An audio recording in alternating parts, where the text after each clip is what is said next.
En route pour demain. Présenté par Pauline Ducamp sur BFM Business et Tech & Co. La marque MG s'attaque à l'hybride non rechargeable avec sa MG3 Hybrid Plus. On la découvre tout de suite dans ce nouveau numéro d'En route pour demain.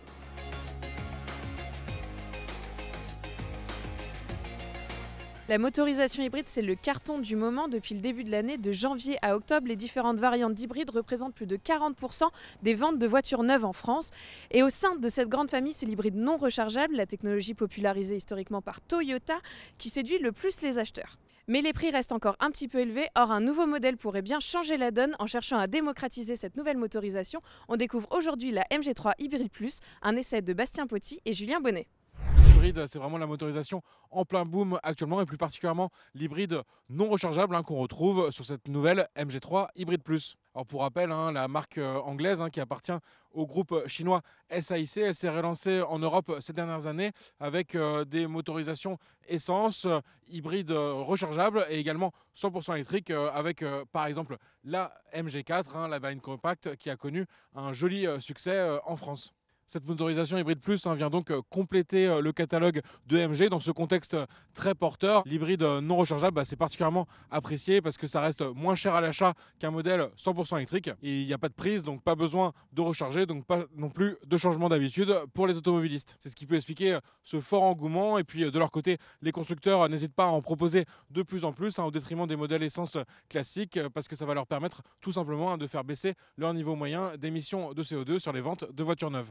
On découvre donc cette MG3 dans un format de citadine polyvalente, et puis on notera aussi d'ailleurs que c'est le modèle le plus compact lancé depuis la renaissance de MG, un marché très important en Europe. Alors cette MG3 elle affiche une longueur de 4,11 m, donc c'est 6 cm de plus que ses principales concurrentes en France, les Peugeot 208 et Renault Clio, et c'est 12 cm de plus qu'une Toyota Yaris qui sera aussi une de ses cibles en Europe sur la catégorie des citadines hybrides. Côté design, on est sur quelque chose finalement d'assez quelconque, mais c'est pas forcément un défaut. Ça va lui permettre de séduire un maximum d'acheteurs. Et puis on notera quand même quelques traits de personnalité au niveau de la face avant, avec cette petite lame en imitation carbone, ou encore à l'arrière avec un diffuseur.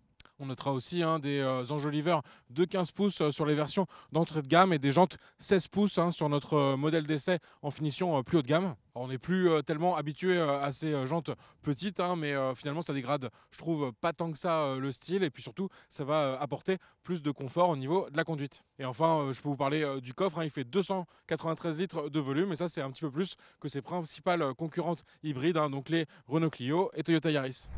Un format de citadine polyvalente qui devrait donc séduire les acheteurs en Europe et plus particulièrement en France. Et à l'intérieur, ça donne quoi ? Alors logiquement, on retrouve un intérieur assez sobre, même assez sombre, avec l'absence de toit panoramique et beaucoup de noir dans cet habitacle, beaucoup aussi de plastique dur et qui malheureusement ont l'air de se rayer assez facilement. Il y a tout de même quelques détails qui permettent d'offrir une présentation générale plutôt correcte, mais on reste tout de même un gros cran en dessous de ce que peut offrir une Clio par exemple en termes de qualité perçue. L'aménagement du poste de conduite reste lui plutôt bien pensé, à l'image de ce qu'on peut trouver dans une MG4. On retrouve par exemple l'écran décompteur 7 pouces qui reste assez clair au niveau des informations affichées. Et au centre, donc l'écran tactile 10 pouces qui lui a été amélioré par rapport à la MG4. Donc ça se ressent, même si des fois ça reste un petit peu poussif en termes de réactivité. Mais la définition reste plutôt bonne. Et puis il y a bien sûr la compatibilité avec Apple CarPlay et Android Auto qui n'est pas disponible sans fil malheureusement. Pour la climatisation et le chauffage, il faut passer par l'écran, ce qui reste assez pénible. Mais petite astuce trouvée par MG, on va en fait avoir des petits boutons de raccourci personnalisables sur le volant. Donc ça va permettre notamment de régler plus facilement la température en restant sur le bouton du volant, donc sans passer par l'écran. On a quand même quelques touches physiques de raccourci sous l'écran qui vont permettre notamment d'activer le désembuage de manière assez simple. Et le deuxième bouton de raccourci, il va par exemple permettre d'ajuster le niveau du freinage régénératif. Mais moi, j'ai préféré le paramétrer en fait sur la caméra 360 qui s'active lorsqu'on enclenche la marche arrière. Mais c'est vrai que des fois, on va arriver pour se garer par exemple sur un stationnement en épi et en marche avant. Et donc, cette petite touche raccourci, elle va permettre tout de suite de voir assez simplement ce qu'on a autour du véhicule. Je voulais aussi vous parler des sièges que je trouve assez jolis et puis aussi plutôt confortables avec un bon maintien. Bon, ils ont l'air aussi de se dégrader assez rapidement, donc il faudra voir comment ça vieillit dans le temps. Et puis c'est aussi des fois un peu compliqué peut-être de trouver sa bonne position de conduite dans cette MG3. En effet, on ne va pas pouvoir régler le volant en profondeur, mais uniquement en hauteur. Enfin, à l'arrière, on dispose d'un espace assez raisonnable et puis il faut en revanche compter uniquement sur une banquette unique qui n'est pas fractionnable. Et donc, quand on va vouloir la rabattre, c'est l'ensemble de la banquette, donc un petit moins en termes de modularité. Un intérieur qui va donc à l'essentiel en apportant des fonctions assez modernes. Mais ce qui nous intéresse, Julien, c'est plutôt ce qui se passe sous le capot. Elle fonctionne comment cette motorisation hybride plus ? Avant de partir, je voulais quand même vous parler un peu de cette motorisation hybride non rechargeable. Donc on vous a déjà expliqué dans En route pour demain différentes technologies comme l'hybride léger et l'hybride rechargeable. Là on est vraiment sur ce qu'on appelle aussi l'hybride classique ou l'hybride auto-rechargeable chez Toyota. Ça veut dire une batterie d'une taille assez limitée mais qui finalement va permettre quand même de rouler en 100% électrique sur des phases de conduite, en général en ville, enfin en tout cas à basse vitesse sous les 50 km/h. Et c'est complètement ce qu'on va retrouver sur cette MG3 qui dispose en fait d'un moteur 4 cylindres, donc un moteur atmosphérique 1,5 litres. Et donc ce moteur il offre une puissance de 102 chevaux et il est associé à un moteur électrique qui lui offre 132 chevaux. Donc les deux associés, ils offrent une puissance cumulée maximale de 195 chevaux. Et donc ça, c'est une puissance quand même qui est supérieure à ce que propose Toyota avec sa Yaris ou Renault avec la Clio. Alors à basse vitesse, sous les 50 km/h, ce sera uniquement le moteur électrique qui sera en fonctionnement. Alors à basse vitesse, sous les 50 km/h, ce sera uniquement le moteur électrique qui assurera le fonctionnement des roues. Le moteur thermique, lui, il peut se déclencher, mais uniquement sous forme finalement de génératrice pour soit alimenter directement le moteur électrique, soit aussi recharger une batterie qui n'est finalement pas si petite. Elle fait 1,8 kWh et donc ça c'est beaucoup plus que sur une Toyota Yaris et un peu plus que sur une Clio, et c'est aussi ce qui explique cette capacité à avoir beaucoup plus de puissance à fournir au moteur électrique. Et au-delà des 50 km/h, le moteur thermique va lui aussi pouvoir fournir de l'énergie pour animer les roues, et là il repose sur une transmission à 3 rapports, mais comme elle se déclenche finalement à une vitesse assez élevée, on n'aura pas d'embrayage et donc on aura seulement ces 3 rapports qui agiront finalement un peu comme des équivalents de 4e, 5e et 6e vitesse. Le 3e rapport, il se déclenche par exemple uniquement quand on est stabilisé à 130 km/h. Mais ça finalement ça peut paraître un peu compliqué. Ce qu'il faut retenir, c'est que c'est la voiture de toute façon qui gère automatiquement le passage d'une motorisation à une autre ou l'utilisation simultanée des deux. Bon, on a très envie de voir ce que ça donne sur la route. C'est parti. Voilà, on vient de partir et ce que je vous expliquais tout à l'heure, c'est que finalement à basse vitesse, on va être vraiment en 100% électrique. Là, il y a le moteur thermique qui vient de se déclencher, mais il se stabilise finalement à 1300 tours par minute et donc uniquement dans ce rôle de génératrice pour alimenter la batterie et directement le moteur électrique. Alors ça va participer grandement au confort de conduite de cette MG3. On est d'ailleurs assez agréablement surpris par le confort en termes de suspension, d'amortissement. Là, par exemple, on est sur une chaussée en assez mauvais état et la route est plutôt bien filtrée. Un bon point aussi au niveau de l'insonorisation. Là, le moteur thermique, lorsqu'il se déclenche, on l'entend finalement assez peu dans l'habitacle. Et même chose, lorsqu'on circule sur voie rapide, on va être plutôt bien isolé des bruits extérieurs. On a également un bon confort au niveau de la direction qui reste assez souple tout en restant précise.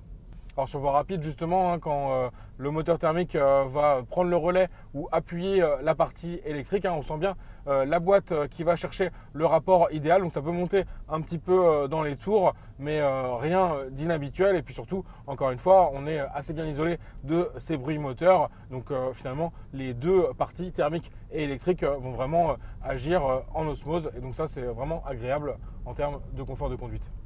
On peut également compter sur de nombreux équipements. Le principal, ça va être le régulateur de vitesse adaptatif couplé à un suivi des lignes de la route. Et ça marche vraiment bien. On a également accès à 3 modes de conduite différents. Donc un mode éco, un mode normal et un mode sport. Mais finalement, moi je suis principalement resté en mode normal aussi parce que c'est le mode qui se rétablit par défaut.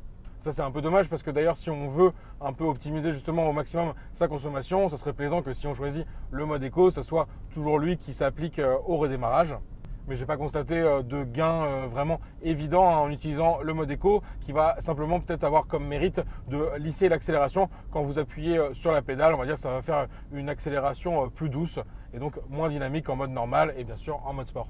De toute façon, autant le dire tout de suite, le bilan en termes de consommation, il est très bon. On est sur un essai un peu longue durée. On a eu la voiture plus d'une semaine, donc on a roulé au total 340 km en région parisienne, à la fois donc de la conduite urbaine mais également un peu sur voie rapide. Et on est tout juste sous les 5 litres au 100 à 4,9 exactement. Donc ça c'est vraiment un bon score pour une citadine polyvalente hybride essence. Vu cette bonne performance au niveau de la consommation, ce qui est peut-être un petit peu dommage, c'est justement manquer un petit peu d'informations. Alors certes, on peut avoir le niveau de batterie restant sur un petit écran qui fait apparaître les flux d'énergie, mais on va dire que dans ce cas-là, on perd les autres informations sur la consommation. Et même chose, à la fin d'un trajet, ça serait bien d'avoir un petit écran qui vous donne le bilan, surtout que c'est très agréable quand des fois on arrive à descendre sous les 4 litres. Ça m'est arrivé quelques fois sur des trajets.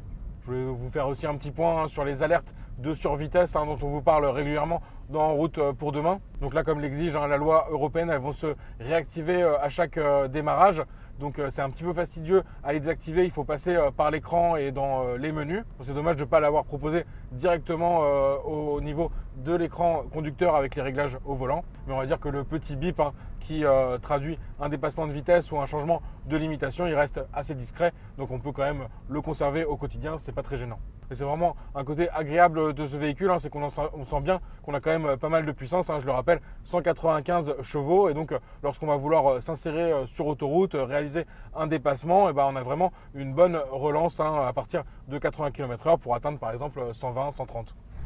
Nous arrivons à la fin de cet essai. Il est vrai qu'elle se montre assez convaincante, cette MG3 Hybrid Plus, que ce soit sur le confort de conduite, le dynamisme, le niveau de consommation, mais aussi et surtout par son prix. Cette MG3, elle est proposée pour le moment uniquement avec cette motorisation Hybrid Plus et elle démarre tout juste sous les 20 000 €. Et donc ça, c'est un positionnement très agressif sur le marché français. Surtout que pour ce prix de départ, on a déjà un modèle très bien équipé. On a en effet le régulateur adaptatif avec suivi des lignes de la route, Android Auto, CarPlay et donc l'écran qui va avec et aussi des assistants de stationnement arrière, les feux automatiques ou encore l'accoudoir central ou la climatisation automatique. Pour arriver au deuxième niveau de finition, il faut ajouter 1 500 €. On est à environ 21 500 et là on va récupérer un essuie-glace arrière, c'est assez original, mais également un aérateur pour les passagers à l'arrière ou encore les rétroviseurs chauffants et rabattables électriquement. Et enfin, pour arriver au troisième et dernier niveau de finition, notre modèle d'essai, il faut rajouter 2 000 € supplémentaires. Là, on est à 23 500 € de note finale, mais avec des équipements très complets. On récupère en effet l'alerte angle mort dans le rétroviseur, également le capteur de pluie donc pour les essuie-glaces automatiques ou encore la caméra 360 que j'ai trouvé super pratique. On récupère aussi les sièges avant et le volant chauffant, donc ça sera plutôt agréable l'hiver. On ajoute 650 € pour la couleur de notre modèle d'essai, donc une note finale qui est à peine au-dessus des 24 000 €. C'est une offre qui est très compétitive, notamment face à la Clio. Pour avoir finalement une Clio avec les équipements équivalents, on aura plutôt une note autour des 26 000 €. Et comme je vous le disais en introduction, l'avantage de ces modèles hybrides, c'est aussi qu'ils vont être beaucoup moins chers que du 100% électrique. Donc si on compare avec une 208 100% électrique, ce modèle il démarre actuellement à 32 000 €. Alors certes, on peut lui retirer le bonus 2024, mais ça reste bien plus cher que cette MG3 Hybrid Plus, même en finition haut de gamme, et surtout on aura beaucoup moins d'équipements que la MG3. Des tarifs vraiment intéressants pour cette MG3, surtout si on compare avec du 100% électrique. Avec une telle proposition, ce modèle pourrait remporter un joli succès en Europe et plus particulièrement en France. Et si ce format citadine n'est pas suffisant pour vous, MG propose aussi désormais cette motorisation Hybrid Plus sur son SUV ZS. De quoi voir l'hybride en plus grand, avec des tarifs encore une fois agressifs puisqu'il démarre à 23 000 €. Ce numéro d'En route pour demain touche à sa fin. On se retrouve la semaine prochaine. Très bon week-end à tous. En route pour demain, la mobilité sous toutes ses formes sur BFM Business et Tech & Co.